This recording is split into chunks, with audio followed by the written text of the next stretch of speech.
어느 날 아침에 유튜브를 보게 되었는데 말씀을 인도하시는 목사님께서 간증을 하시기를 매우 상심해 보이는 어떤 여자를 만나게 되었는데 복음을 전해서 결심까지 시켰다고 하시면서 모두가 전도 훈련을 받아서 전도를 해야 한다는 말씀을 하셨습니다.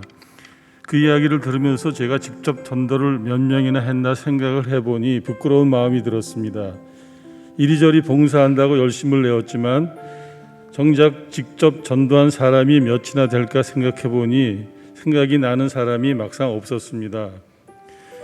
하나님 아버지에게 여러 가지 소원을 이루게 해달라고 기도하면서 정작 하나님 아버지께서 가장 기뻐하시는 영혼을 구원하는 전도는 하지 않은 제 자신이 정말 부끄러웠습니다. 그런데 마침 교회에서 전도 폭발 훈련생을 모집하고 있다는 것을 알고 있었기 때문에 훈련을 받아야겠다고 생각을 했습니다. 그 순간 전도 폭발 훈련을 하게 되면 암송을 하는 것이 힘이 드는데 어떻게 하지 하는 걱정이 되었지만 그냥 도전을 해보기로 했습니다. 2단계 훈련을 호기롭게 시작했지만 암송이 왜 그렇게 잘 안 되고 힘이 드는지 속에서 불이 날 정도로 짜증이 나면서 괜히 했나 보다 하는 마음이 들었습니다. 도중에 포기를 하자니 장로라는 직분을 가진 자가 막상 그럴 수는 없고 정말 하루하루 암기에 대한 부담이 컸지만 그런 대로 따라하고 있었습니다. 그런데 장모님께서 건강이 급속히 안 좋아지면서 마침내 돌아가셨습니다.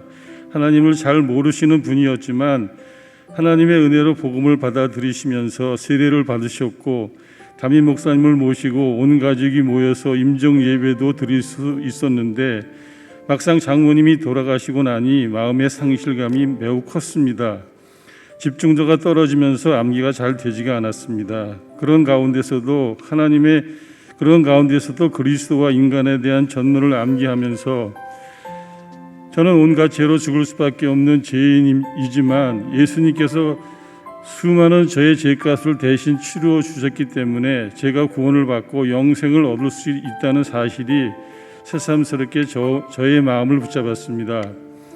예수님께서 저의 모든 죄값을 치루어 주셨다.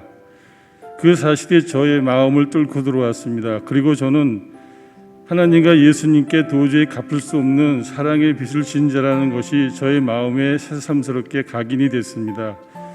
그러면서 앞으로 남은 저의 삶을 어떻게 살아가야 한다는 사실을 알게 되었습니다.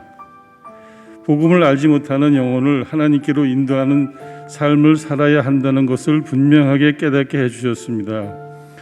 전도 폭발 훈련을 하는 사람도 자신의 복음에 대한 확신을 재점검하는 기회가 되면 물론 복음에 대해 정리가 안 된 사람들로 하여금 복음에 대한 확신을 갖도록 하고 또한 담대히 전도를 하는 방법을 배우는 좋은 기회가 된다는 것을 알게 되었습니다. 암기를 하는 것이 훈련 내내 저를 힘들게 했지만 하나님께서 저를 복음 전도자로 훈련시켜 나가고 계시다는 생각에 저는 오히려 감사하고 있습니다.